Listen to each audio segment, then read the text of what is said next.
पुनः आपનું સ્વાગત છે। તો સમાચારોમાં આગળ વધીએ। ડીસા તાલુકાની જુનાડીસા ગ્રામ પંચાયત બની સમરસ। સરપંચના 11 ઉમેદવારો પૈકીના 10 ઉમેદવારોએ પોતાના ઉમેદવારી પત્રો પરત ખેંચતા ગામમાં છવાયો ખુશીનો માહોલ। વાત જોઈએ ડીસા તાલુકાના ગ્રામ પંચાયત ચૂંટણીના અભૂતપૂર્વ ઉન્માદ વચ્ચે તાલુકાના સૌથી મોટા જુનાડીસા ગામના સરપંચ પદે કુલ 11 ફોર્મ ભરાતા ભારે રોમાંચ સાથે રસાકસીનો માહોલ છવાયો હતો। જો કે આજે ફોર્મ પરત ખેંચાયા બાદ ચિત્ર સ્પષ્ટ થયું હતું।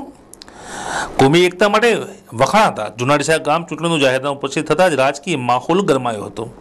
તેમાં પણ ગામના પ્રથમ નાગરિક એટલે કે સરપંચ બનવા ઈચ્છુક ઉમેદવારોએ સમર્થકો સાથે ફોર્મ ભરવા ઘસારો કરી દીધો હતો। તેથી ફોર્મ ભરવાની અંતિમ મુદત સુધીમાં સરપંચની એક બેઠક માટે સૌથી વધુ 11 ફોર્મ ભરાયા હતા, જ્યારે વોર્ડ બેઠકોમાં પણ વધુ સંખ્યામાં ફોર્મ ભરાયા હતા। તેથી દિલ ધડક ચૂંટણી જંગના મંડાણ શરૂ થઈ ગયા હતા, કારણ કે સરપંચની ચૂંટણીના મેદાને જંગમાં ઘણા મહારથીઓએ ઝંપલાવ્યું હતું, જેમાં દરેક સમાજના સાથ સહકારથી સરપંચની ચૂંટણી લડતા મુસ્લિમ સમાજના આગેવાન અને પત્રકાર એમડી ચાવડા પ્રબળ દાવેદાર તરીકે ઉભરી આવ્યા હતા।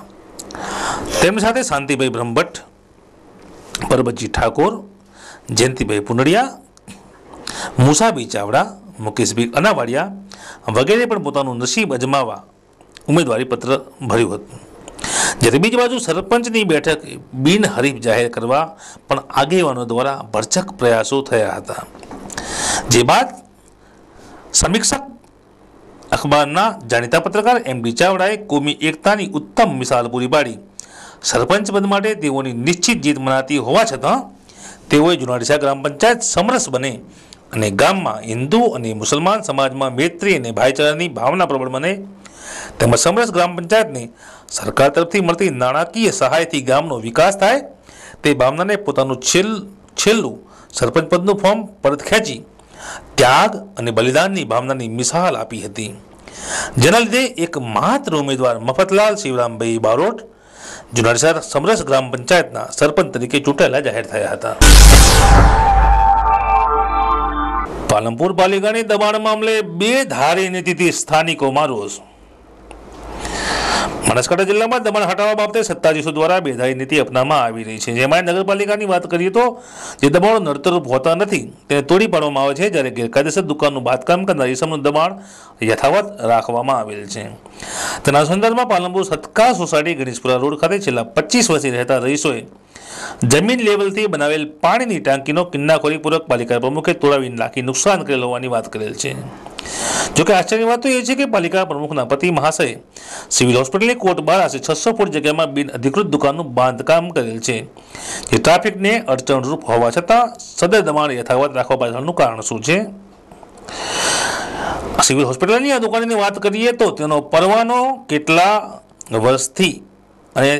વર્ષથી આનું ભાડું લેવાયેલ છે તે બાબત પણ ખૂબ જ ચકચાર જગાવી રહી છે। પાલિકા સત્તાવાળાએ બિન અધિકૃત દબાણ દેખાતું નથી હોય આ રીતની બેધારી નીતિ રાખવા સંદર્ભે સત્કાર સોસાયટીના કેટલાક રહીશોએ આ બાબતની માંગ કરી હતી, અને જો 1 મહિનામાં સિવિલ હોસ્પિટલના કોર્ટ બહારની દુકાનો દબાણ દૂર ન થાય તો કલેક્ટર કચેરીમાં આત્મવિલોપન કરવાની પણ ધમકી ઉચ્ચારી હોવાનું જાણવા મળેલ છે।